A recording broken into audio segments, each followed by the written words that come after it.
Welcome back to Fox and Friends. Truckers in the Freedom Convoy face a growing fight as GoFundMe pulls their fundraising page, refunding all donors behind the convoy's $10 million haul.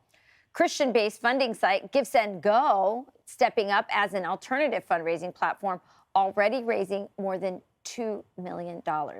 Florida Governor DeSantis is vowing to investigate GoFundMe, along with Florida Attorney General Ashley Moody. She joins us now. Ashley, good for you. Glad that you guys stepped up so quickly when you saw this happening. Do you think that it's the threat of this investigation and possible lawsuit that caused GoFundMe to kind of change their tune and say, no, we're not going to give the money to charity or give the money to the truckers to give to charity. We're going to give the money back? Well, good morning, Rachel. Think about what occurred here. You had a business that essentially makes money off people, the goodness of their hearts, wanting to contribute to a cause that's important to them.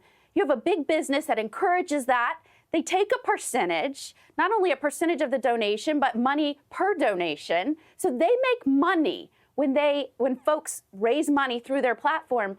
And then, without any notice to anyone, and no donor knows this before they make a contribution, they're going to make some political judgment that they think this isn't a worthy cause anymore and just shut down after raising millions of dollars. Folks wanted to help in this protest against heavy-handed cram downs by government, as people have always done historically. When government seeks to overreach and take away freedoms of its people, people push back peacefully.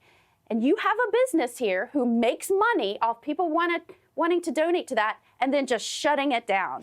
Yep. And, Governor DeSantis was completely right in calling out that nonsense, possibly illegal behavior. Yeah, I mean, what steams me is now their turnaround is just, okay, we're going to give you your money back. But that's not what the donors wanted. The donors wanted the money to go to the truckers. And somehow GoFundMe has decided that the truckers aren't worthy. I'll tell you what else steams me, Ashley, and I want you to respond to this.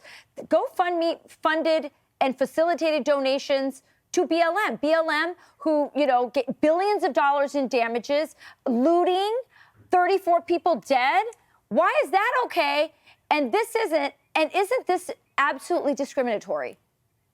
Well, think about this. Not only did they support that campaign when they took over a whole area and people were getting hurt, assaulted, there was even a death, they even sent out a separate tweet themselves to encourage more folks to donate to that cause. And that's what I'm saying. How in the world can you now come in and make a political judgment, impose your political will when folks are trying to support those standing up for their freedom, for their rights? And that's why Governor DeSantis is so effective and timely in saying, look, we're not going to put up with this hypocritical nonsense by big business. And what he does effectively is call that out. And, I've stood with him since day one and making sure we're protecting Floridians, that they still have their individual liberties and freedoms while we're doing everything we can to protect the health and safety and welfare of Floridians.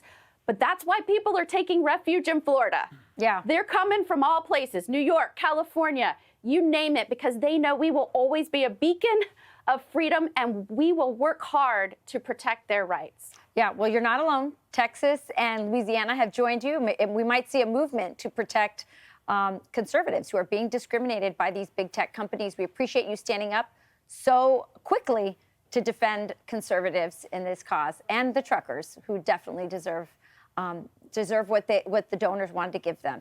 Thank you so much for joining us this morning, Ashley. Great talking to you. Thanks, Rachel. I'm Steve Ducey. I'm Brian Kilmeade. And I'm Ainsley Earhart. And click here to subscribe to the Fox News YouTube page to catch our hottest interviews and most compelling analysis.